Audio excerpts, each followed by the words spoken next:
The first issue is the weak control over audit committee performance and skills.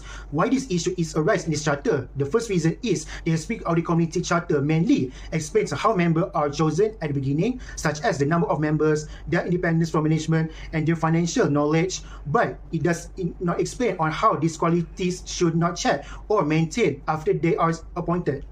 Because of this, the charter assumes that the one members are selected, they will continue to perform well and remain independent forever, which may not be realistic as the organization's risk and governance environment continue to change over time. The second reason is the charter does not require regular reviews of the audit committee performance or provide guidance on training and skills improvement for its members. Without performance review or training, there is no way to identify whether members are still effective, whether new knowledge is needed to handle new risks, and which may slowly reduce the effectiveness of the audit committee. Based on the composition section of the ESP Audit Committee Charter, the Charter clearly explains the initial requirement for audit committee members, such as the minimum and maximum number of members, independent from management, financial literacy, and the designation of the financial expert. However, the Charter does not include any statement requiring periodic performance evaluation, continuous training, or reassessment of independence and competency after appointment. This absence of ongoing governance mechanism is the weakness because it assumes that the audit committee members will remain effective, independent, and competent throughout their terms without any form of review or development. In reality, governance adaptation regularly change over time, and without structured evaluation or training, audit committee members may lack up-to-date knowledge or lose their ability to effectively challenge management. As a result, the audit committee may continue to exist formally but gradually become less effective in fulfilling its oversight responsibilities, of which weakens the overall governance and assurance framework of the organization. To mitigate this issue, the audit committee should introduce regular audit committee performance and independence evaluations by revised to require annual performance and independence evaluation of the audit committee and its members, as this will allow the board to assess whether members continue to act objectively, attend meetings effectively, and contribute meaningfully to discussions. Through regular evaluations, weaknesses such as lack of engagement, reduced independence, or ineffective oversights can be identified early and addressed before they affected governance quality. The audit committee also should require continuous training and skill development for audit committee members, which include a requirement for ongoing training and professional development for audit committee members, particularly in areas such as financial reporting updates, risk management, internal control, and emerging risk. This recommendation is important because continuous training ensures that members remain competent and confident in challenging management and auditors, especially as business environment and regulatory standards continue to evolve. Next, I will discuss issue 2, which is the lack of clear independence and role clarity between the audit committee, management, and internal audit. This issue arises because the audit committee is assigned very broad responsibilities. According to the Charter, the committee reviews management's strategic and operational plans. When the audit committee becomes involved at this level, the boundary between oversight and management may become unclear. This increases the risk that the committee moves beyond its governance role and becomes involved in management decision-making, which can affect independence. Move on to the justification and evidence. The Auditors Committee's Charter states that the committee reviews management's tactical and strategic plans, including implementation and performance measures. This suggests that the committee may be participating in operational matters rather than focusing solely on oversight and monitoring. Additionally, the Charter indicates that external auditors' fees are managed by the Chief Audit Executive. This creates a potential conflict of interest, as the internal audit should remain independent from external audit arrangements, which may weaken auditor objectivity. To address this issue, there are two main recommendations. First, the audit committee's role should be clearly redefined and limited strictly to an oversight and monitoring function. This means the committee should focus on reviewing policies, assessing risks, and evaluating management performance, rather than being involved in strategic planning or operational decision-making. By doing so, clear boundaries are established, which have preserved independence and strengthened corporate governance. Second, the Charter should be amended so that external auditors' fees and appointments are directly overseen by the Audit Committee, instead of being managed by the Chief Audit Executive. This change reduces potential conflict of interest, enhances auditors' independence and objectivity, and ensure the audit processes remain transparent and aligned with recognized governance best practices. To address this issue, there are two main recommendations. First, the audit committee's role should be clearly redefined and limited strictly to an oversight and monitoring function. This means the committee should focus on reviewing policies. Now, let's go to the issue number 3, which is weak oversight by the audit committee over external auditor engagement. This issue happens because external auditors' fees are managed by internal audit, not by the audit committee.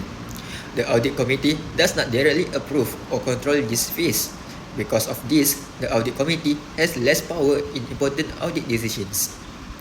The reason for this issue is that internal audit handles the payment of external auditors. The chief audit executive works inside the organization and often deals with external auditors. This may create a conflict of interest, where external auditors may feel pressure or influence.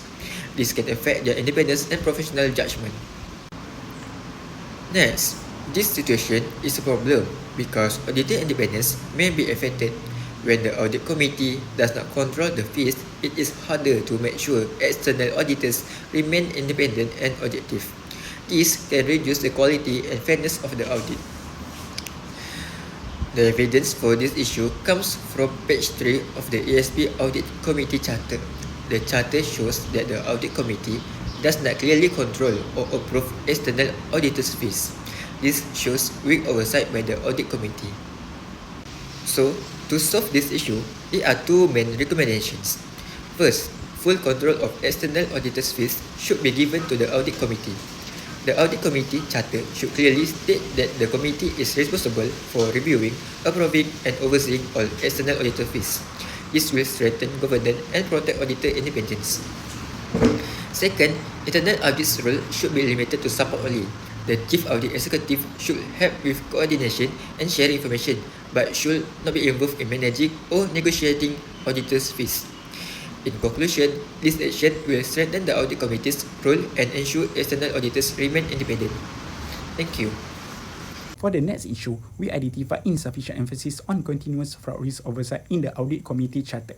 The first reason this issue arises is because fraud oversight is periodic rather than continuous. Based on Charter, fraud risk is only addressed during specific reviews such as compliance reviews or when issue arise. There is no requirement for ongoing monitoring or regular updates on fraud risk. As a result, the Audit Committee's role becomes reactive instead of proactive in managing fraud risk. The second reason is the absence of regular fraud risk reporting requirement. The Charter does not clearly require management or internal audit to provide structured and periodic fraud risk report to the Audit Committee. Without regular reporting, the Audit Committee may not be fully informed of emerging fraud risk in a timely manner, which could increase the likelihood of undetected fraud. Next, this issue is supported by evidence from the case study. The first evidence is from page 5, specific duties item number 13, where the Audit Committee is required to review the process of assessing the risk of fraudulent financial reporting and compliance with conflict of interest policies. This shows that the Audit Committee only reviews the existence of a process. There is no mention of how frequently fraud risk should be assessed or monitored, which limits the committee's ability to proactively manage fraud risk. The second evidence is from page 5, specific duties item number 16, which state that the Audit Committee may initiate special investigation when fraud or compliance issue arise. This indicates that the Audit Committee becomes involved only after problems occur. This reflects a reactive approach and shows that preventive fraud controls and continuous oversight are not sufficiently emphasized in the Charter. Based on the issue identified, we propose two recommendations. First, the Audit Committee should implement continuous fraud risk monitoring. The Charter should require regular fraud risk assessment and mandate periodic fraud risk reporting to the Audit Committee. This will allow fraud risk to be identified early and managed more effectively. Second, the Audit Committee should strengthen oversight of fraud reporting mechanism. This includes establishing formal whistleblowing and fraud reporting channel, as well as ensuring that all reported cases are independently investigated and properly followed up. This measure will enhance transparency, accountability, and fraud prevention within the organisation. My name is Muhammad ZIKRI Afif bin Muhammad SYED, and I will be presenting issue 5, which is the absence of a formal evaluation and performance assessment of the audit committee. This issue focuses on the lack of a structured mechanism to assess whether the audit committee is effectively performing its oversight responsibility as outlined in the ESP Audit Committee Charter. This issue arises mainly due to the lack of a formal performance evaluation mechanism within the Audit Committee Charter. The Charter does not require any regular self-assessment or formal review of the Audit Committee's overall performance. In addition, there is an absence of continuous governance effectiveness review. There is no established process to assess whether the Audit Committee's structure, effectiveness, or quality of decision-making remains aligned with the best governance practice and the organisation evolving this environment. As a result, the Audit Committee may continue operating without a clear understanding of whether it is fulfilling its oversight role effectively. The first piece of evidence can be found on page 2 of the ESP Audit Committee Charter, where the Charter broadly states that the Audit Committee is responsible for assuring the quality of governance, risk management, and internal controls. It does not mention any process for evaluating its own effectiveness. Without a formal evaluation process, the Audit Committee cannot objectively determine whether it is effectively carrying out its oversight responsibilities. Further evidence is provided on page 3 of the Charter, where the focus is placed on the frequency of meetings and attendance requirement. However, the Charter does not include any review of committee performance, meeting effectiveness, or the quality of decision made. Regular meetings alone do not guarantee effective oversight if the Audit Committee's performance and contribution are never formally assessed. To address this issue, 2 key recommendations are proposed. First, the Audit Committee should introduce an annual self-assessment process. This evaluation should cover members' skills, decision-making quality, and overall oversight effectiveness to identify strengths and areas for improvement. Second, the result of the self-assessment should be formally reported to the Board of Directors. This promotes accountability, supports continuous improvement, and helps ensure the strong governance practice are maintained over time. In conclusion, implementing a formal performance evaluations process will strengthen the effectiveness, accountability, and governance role of the Audit Committee.